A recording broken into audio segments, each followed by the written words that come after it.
jamchangan.com. Looking for a watch? It's definitely jamchangan.com. Check it out now at jamchangan.com. It's definitely jamchangan.com. Yeah. In this video, I'm going to show you how to set up your Samsung Galaxy Watch 8. So I'm going to set mine up with a Samsung phone. The steps might be a little different if you're using a different phone. So our first step is to turn on our watch. And to do that, we're going to find these buttons on the side. And when they're on the right side of the watch, you're going to find the top button. And we're going to press and hold that until the Samsung logo appears. So I'm going to press and hold. I'm still holding. I felt a little vibration. I can let go, and the Samsung logo has appeared. So we're going to let the watch do its little startup thing before we take the next step. Ekspor kita itu cuma rata-rata di 5,5 miliar US dollar. Dan itu bisa didominasi dari ikan, lalu kemudian rumput laut, tapi yang paling besar itu udang, kemudian tuna cakalang, sotong gurita, dan kemudian ikan. Jadi ada 5 komoditi yang menjadi andalan ekspor kita. Nah, ini sekali waktu saya jumpa dengan pengusaha dari Brasil, yang paling besar di Brasil. Dia nanya kenapa cuma 5%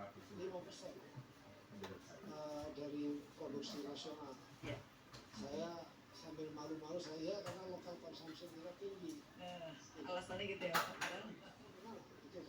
Terus dia tanya Bali yang saya nggak berhadapan jawab, ada nggak satu perusahaan yang valuasinya more than 1 billion US dollar? Mungkin paling tinggi 1 triliun, 2 triliun ada. Tapi kalau sampai 1 billion US dollar di sektor perikanan kayaknya belum pernah tersentuh. Jadi saya perhatikan 4 tahun saya sudah ini, saya belajar banyak ya di sektor ini. Potensinya begitu besar. Ketika saya baca riset, berapa sih market size dunia di sektor seafood? Itu 414 miliar US dollar. Lalu kemudian kalau diidentifikasi siapa saja yang bisa, Norway salah satu, itu melalui salmon ini. Lalu saya pergi ke Norway, kita belajar untuk benchmarking dan seterusnya.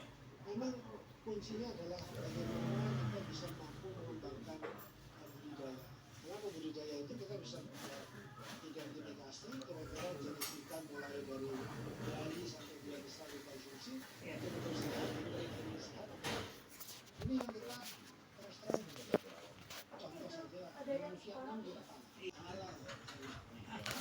Itu faktanya karena memang kita itu ya. Jadi targetnya kapan ya Pak untuk meningkatkan produksi mulai kapan kita bisa meningkatkan?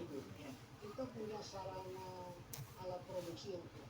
Kalau di sektor kelautan itu nelayan tradisional itu sangat paham lingkungan, sangat paham cuaca, dan sangat paham kapan dia harus menangkap dan kapan harus menangkap. Sudah 80 tahun sektor ini tidak disentuh karena itulah salah satu.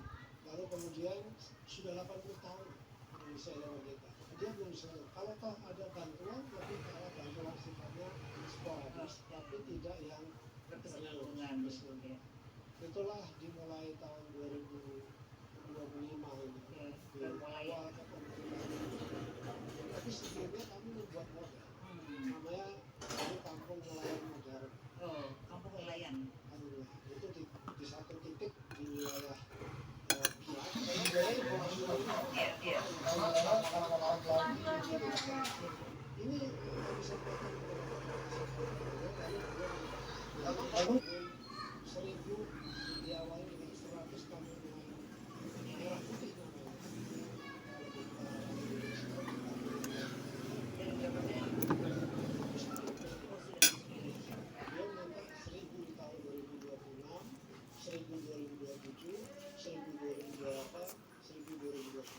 Dan 100 dulu di 2020. Kami sudah membangun ini dan kami sudah menghitung secara kasar. Kita lagi teliti karena ini sudah 1 tahun.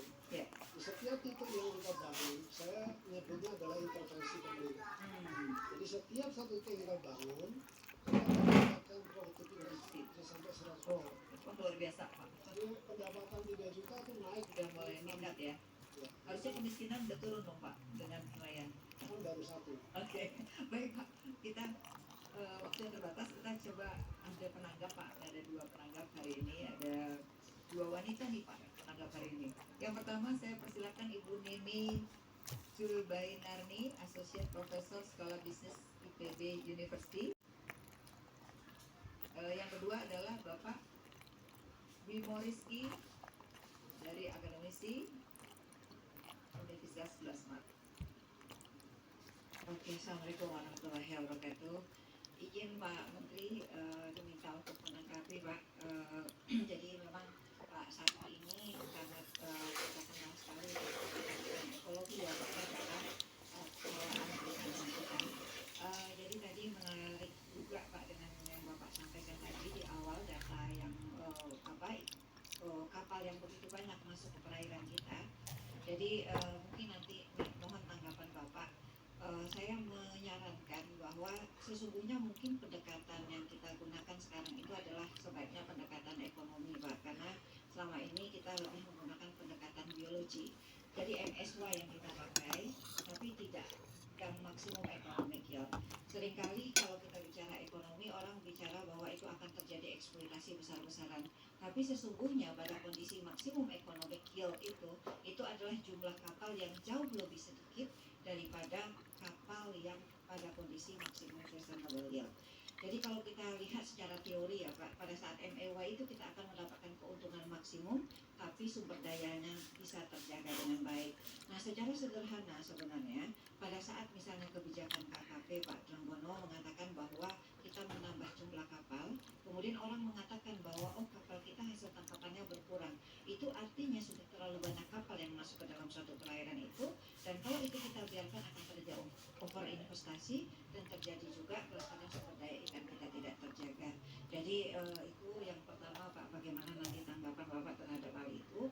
Kemudian yang kedua terkait dengan budidaya, saya ingin mungkin kita bisa mensosialisasikan terkait orang kan lebih suka ikan dori daripada ikan patin, padahal dori itu adalah patin. Jadi mungkin promosi itu juga kita besarkan juga gitu ya, karena potensi perikanan kita selain perikanan laut juga perikanan darat itu cukup luar biasa.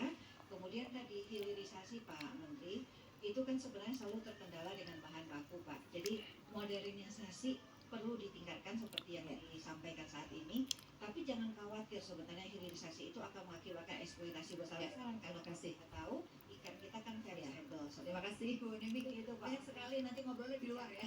Terima kasih Bu Nemi. Berikutnya gimana? Mau Rizky silahkan. Baik, terima kasih Bu Afiani dan Bapak Menteri. Nah, mungkin singkat saja pertanyaan saya terkait dengan tanggapan ya, berkaitan juga sama ya tentang kapal ya. Ini kan Pak Prabowo sebenarnya ingin modernisasi untuk kapal-kapal nelayan ya, dan rencana seperti itu. Namun yang perlu juga digarisbawahi adalah sebenarnya terkait dengan yang namanya call sign.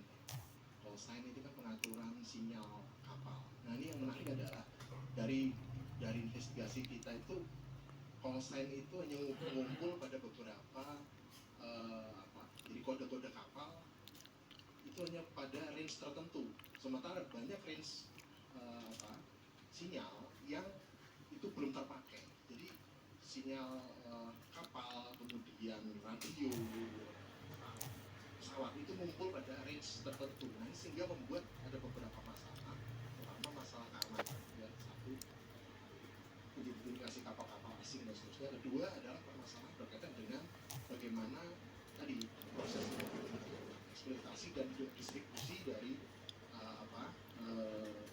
tangkapan ikan.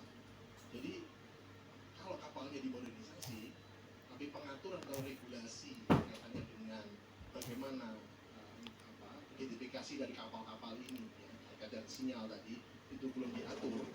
Nah ini menjadi problem tersendiri. Mungkin itu jadi kaitan dengan teknologi. Terima kasih Pak. Pertanyaannya. Silakan Pak, ada waktu 10 menit untuk menjawab. Terima kasih Bu. Jadi kalau soal penangkapan, kita itu sudah ada satu regulasi namanya penangkapan. Berasa refresh beneran? Battle Pack. Is Alimet here. Today we have three of the top Apple Watch Ultra lookalikes, the 816 Ultra Plus, 8K10 Ultra 3 Max, and the DT Ultra 3 Pro. I specifically missed out on the Hello Watch 4 Plus and the DT Ultra 3 in this video because I'm targeting the Bluetooth smartwatches in this video, and in the coming week we're gonna be comparing the cellular watches including the DT Ultra 3, Hello Watch 4 Plus, and the DW100 watch. Make sure you watch the video till the end to decide which one is the best option for you, and if you're new to the channel, a subscribe would be highly appreciated to support me in this new journey. So first of all, talking about the positions, on the left side with black alpine loop, we have the 816 Ultra Plus. In the middle with orange alpine loop, we have the 8K10 Ultra 3 Max, and on the right side with green alpine loop, we have the DT Ultra 3 Pro. So let's start with body and accessories. All three of them come in 49mm size, and the shape is inspired from the Apple Watch Ultra 2. Talking about the material, the 816 Ultra Plus has the best body durability and the body quality. The resemblance with the Apple Watch Ultra 2 is also the best in the 816 Ultra Plus. The color looks really good. Since the DT smartwatches are not exact replicas and they take inspiration from the Apple Watch Ultra 2, so we do not get the GPS antenna lining on the body, while the 8K10 Ultra 3 Max and the 816 Ultra Plus have GPS antenna lining on the body. And if you take a look at the left side, again the resemblance is the best in the 816 Ultra Plus, and then in the 8K10 Ultra 3 Max, the DT Ultra 3 Pro has been given extra speaker grills to make it a bit different from the Apple Watch Ultra. Let's try the case on the 816 Ultra Plus. So it fits it perfectly, which means you can use the Apple Watch Ultra 2 accessories on it. Then we have the 8K10 Ultra 3 Max, and it also fits perfectly on it. And the 8K10 Ultra 3 Max can also use Apple Watch Ultra 2 accessories. In the end, we have the DT Ultra 3 Pro. Let's try the case on it. So it fits it perfectly, but the crown key is not usable. Maybe it is a bit bigger in size compared to the Apple Watch Ultra 2. And if you look at the left side, the additional speaker grills are going out of the speaker hole. So although it can fit the case, but it cannot use the accessories. Talking about the straps, as you all can already see, all of them are compatible with the 49, 45 or 46mm Apple Watch straps. All three of them are using AMOLED display. If you talk about the smoothness, it is no doubt the best in the 8K10 Ultra 3 Max. The refresh rate and the transitions are really bad in the 816 Ultra Plus. They are the smoothest in the 8K10 Ultra 3 Max. They are also really good in the DT Ultra 3 Pro, but they are not similar to the Apple Watch. Talking about the display size, the 816 Ultra Plus has the biggest display. On the number 2 we have the DT Ultra 3 Pro, and the 8K10 Ultra 3 Max has the smallest display compared to the other two. All three of them can take the advantage of the AMOLED display and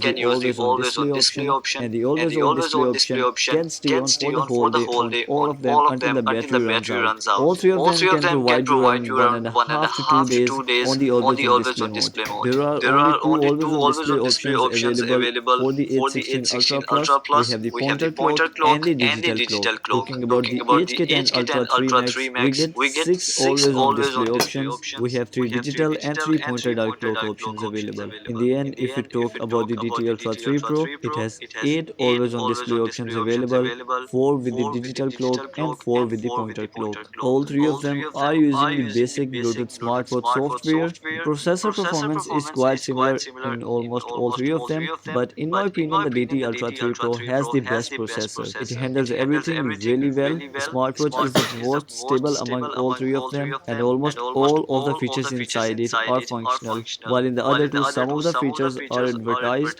but they do not work really well. In the 816 Ultra Plus, you cannot install any additional applications. The smart applications we have are Translation, Stokes, and DeepSeek or ChatGPT. Only the Stokes application seems to work fine. Other than that, we have some games and some other applications. You cannot install any other application inside it. Talking about the 8K10 Ultra 3 Max, it also comes with the smart applications like ChatGPT, then Translation. Within the 8K10 Ultra 3 Max, you can connect with the Wi-Fi Pro application and install many smart applications as well as games in it. In the end, we have the DT Ultra 3 Pro, which can also install a lot of